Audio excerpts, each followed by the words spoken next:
ఈ పితృస్వామిక వ్యవస్థలో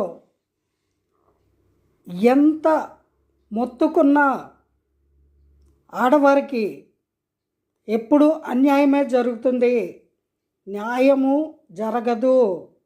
వేస్ట్.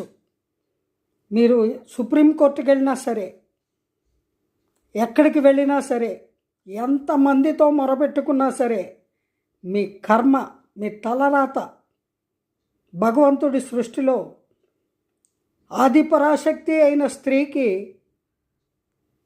ఆడపిల్లగా పుట్టినందుకు ఈ పితృస్వామిక వ్యవస్థలో లభించే గౌరవం, స్థానము అన్యాయమే.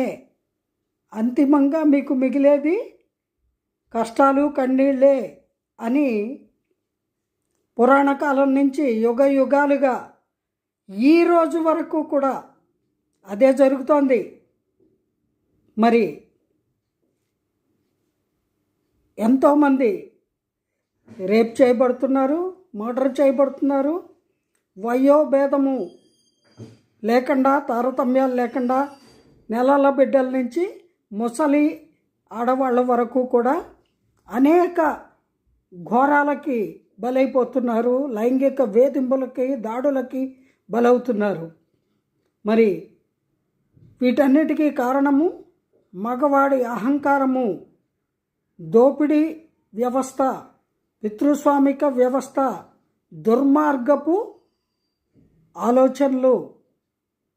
ఇవన్నీ దాటుకొని తట్టుకొని స్త్రీ తనను తాను రక్షించుకోవడానికి ప్రయత్నించాలి. అంతేగాని ఎవ్వరూ రక్షించరు.